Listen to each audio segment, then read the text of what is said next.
It's Great Day Houston. And now, here's your host, Deborah Duncan. Good morning. Good morning, everybody. Hello, and welcome to Great Day. Thank you very much.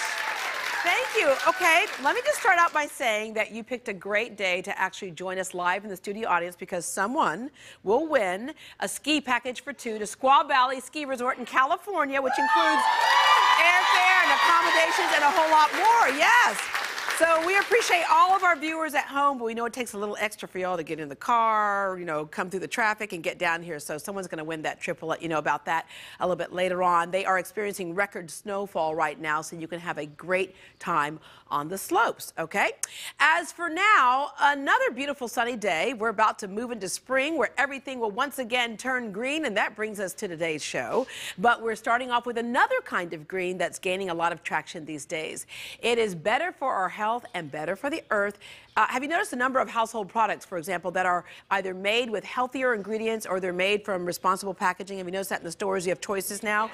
Well, by making a few small and easy changes to the products you use at home, you can help to prevent and reduce allergies, asthma, eczema, and other ailments. And here to break down simple green living for us, please welcome from Welch Wellness, Gabrielle Welch. Hello, Gabrielle. How are you? Good to see you again. All right. A lot of us don't realize, we think that we're cleaning our home with all these different types of chemicals and things, That's right. and we think that they're doing the best for our family, but we don't realize what the kind of off-gassing of those chemicals can do. That's right. You know, I think the tradition over the past 15 or 20 years, because of media and advertising, and because moms, we care for our children, we're more prone to thinking, I want a clean house, I want a germ-free house, I want to keep my kids healthy and smelling pretty. But actually, there's research shows now that it's the opposite effect, that our kids aren't getting enough exposure to germs, and the things that are killing the bad germs are killing the good germs as well. Yeah, it's kind of like WWGD, what did Grandma do? That's right. That's right. Grandma had like two things, some vinegar and some baking soda, and that was it, right? That's right. And it all got done. All right, so I mentioned there in the intro that we could avoid or get rid of things like eczema and asthma, and so again, a lot of these things can cause some health issues, especially if you're particularly sensitive. That's right. You know, at welchwellness.com, we have a program called Simple Green Living, where we teach parents how to go in and make better choices for what they choose that goes in, on, and around their children's bodies to prevent things and reduce things like asthma, eczema, allergies, and even some of the bigger and scarier things like cancer. And just by making, you know, a few really small, easy changes in your home, you can affect these changes and save money by spending less money and time going to the doctor's office. Yeah. What are you sleeping on? What are you breathing in the room? You know this That's right. From like firsthand experience, and of course with some of the parents who've talked to you as well. I do. You know, I have a daughter, my oldest daughter, Ashton, who's now 10. When she was 3, she developed eczema and really a bad case of asthma. And I realized after becoming a detective in my own home that many of the products that we were using in our home were causing her problems. Yeah, because a lot of times you'll go to the doctor and they'll say, well, you know, it happens sometimes. I can give you something to treat it, and sometimes that can be tricky, especially in young children, but to avoid it or get rid of it is what your goal is. Right. You want to find the root cause of what's causing the problem, and you want to treat that instead of treating the symptoms. And so by doing some really small and easy changes in your home, like, for instance, buying detergent that's perfume or dye-free. That's what got rid of her asthma. We didn't realize that the perfume and the dye in the dryer sheets, in the fabric softener, and then the detergent were aggravating her skin. Wow. Soaps are another example. Let's go through some of the things that you brought here that are better choices. Or you know, one of the things that I brought today that I've been talking to now for quite some time, actually to our kids' school as well, is about hand sanitizer. And that goes back to, you know, our desire as moms to keep our house as clean as possible. And you see the kids walk by and they have the Purell strapped to their backpack, or you see the moms grabbing their kids when they run out of the bathroom at the airport or anywhere else they are. Let's face it, how many of you crawled on the floor when you were a baby, or your kids crawled on the floor, and then you found something on the floor and went, what's this? This looks good. They put it in their mouth. And they didn't die, okay? They didn't die. That's right, and actually we need more dirt. They're saying that's one of the reasons why we've had such a huge increase in the epidemic of asthma and allergies, is because the kids are in too clean of an environment. Yeah, our immune system hasn't been challenged. That's right, exactly. All right, so let's go through some of these products here. So I picked 3 hand sanitizers today that I really like that are natural. Instead of going with Purell, You can get them at Target. You can get them at Whole Foods, H-E-B. There's a great one here called Clean Well that has now partnered with Seventh Generation. And they have their own antimicrobial product that they put in that's actually made from something natural called thyme, which we all know that we cook with. Right. That's supposed to be amazing for our immune system. Huh, okay.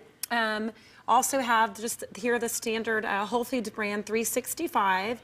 And then this one here is one of my favorites, which is a sunscreen or a sun stick that I use on my children who have very sensitive skin. They're very fair. And this one has no PAPA, no fragrance, no dye, and you get great results. Great coverage, no breakout, it lasts all day. Yeah, because a lot of things that are in these products, some are just to add something extra, like a scent. Like we think that we're not really cleaning well unless we have a lemon scent or something, right? Right. or there are things to stabilize a product to keep the shelf life longer. Right, and those are called parabens, and that's what you want to avoid. We also want to avoid phthalates, which is the fragrance or which make things smell good. Yeah. So, you know, you need to be careful when you're looking at products. You read the labels. You want to look for no parabens and no phthalates, which can lead to all kinds of problems for us as women with hormones, our endocrine system, and then other more severe things in children. Yeah, when you say fragrance-free, it can have fragrance if it's natural. Exactly, and that's what you want to look for. You want to look for products that say natural fragrance. It's okay, a lot of the dishwashing detergents, a lot of the laundry detergents will say natural fragrance. You can have lavender or eucalyptus, but you just want to make sure that you are a detective for your family and that you read those labels. Okay, I'm looking at something here, deodorants. It's like aluminum-free, long-lasting, because, you know, that's one of those situations we battle with because we want it to work. That's right, and you know, I will say... In Houston, humid Houston, we want it to work. And you know what, that's something that you're gonna have to sacrifice because when you buy a natural deodorant, it doesn't have an antiperspirant. It's only a deodorant. It's the antiperspirant that has the aluminum that keeps your body from perspiring. Yeah, let me see what's going on here. Yeah. I hope it's still working. I think it's working. It's working. It's working, and there's no sweat rings, so you're doing good there. It's all right. early in the day. Looking at some other products that we see around the house, a lot of spray products, you know, hairsprays, all that type of stuff. And we know that aerosols are bad for the environment. Some of these things I actually had to steal from my husband's bathroom, even though I've been trying to get him to transition. He's transitioned with some, but he still has to, you know, go back sometimes and use the ones that he likes. So these two are ones that I pulled that also have parabens in them and phthalates that are just really bad. And I think on the top 10 for men, this Gillette Right Guard was one of the worst things that you can buy to put into your body. Okay, what all the guys like. Looking at his hairspray, is he one of those guys that gets up there in the mirror and it's just that type of thing right there? All right. Gabrielle, thank you very much for giving us these tips. For more information on Gabrielle, log on to our website, greatdayhouston.com. Has lots of great information about food that you put in your body, what's healthier for you, and also the things that you use around your house. When Discovery Green opened up, it helped put Houston on the map toward becoming one of the greenest cities in the U.S. But exactly what makes Discovery Green green besides the grass? Well, joining us to tell us that, please welcome the program director for the park, Suzanne Ties. Hi there. How are you? All right, this is such a jewel in the city and right in downtown. So how did Discovery Green come about? This was such an incredible Houston story. When Bill White became mayor, the private little green strip that was in the middle of what is now Discovery Green was owned by the people who owned Houston Center, and they announced their intent to sell it.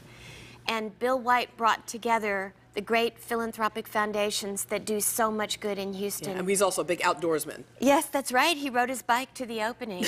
But he brought together the Brown Foundation, the Kinder Foundation, Houston Endowment, the Wortham Foundation, and they all decided that this would be the place to make a great park that brought together Houstonians, that was green, and that put our culture right in front of all of the visitors to our city that come to the convention center. And it's gotten national attention because of that, and national attention not only because of how cool it is in the middle of downtown, but the latest technology in green building methods. What did that technology consist of? Well, there are several things. Discovery Green is certified at the gold level by LEED, which is the U.S. Green Building Council's designation. And some of the things that make it gold level green are the fact that it was built over remediated brownfields. A long time ago, that land was a residential neighborhood, but in the intervening years between the time where those 100-plus-year-old live oaks were planted, it went through an industrial period. So it was a remediated, thoroughly cleaned up brownfield. We also put the parking underneath the park. And that's another point for LEED. Yeah.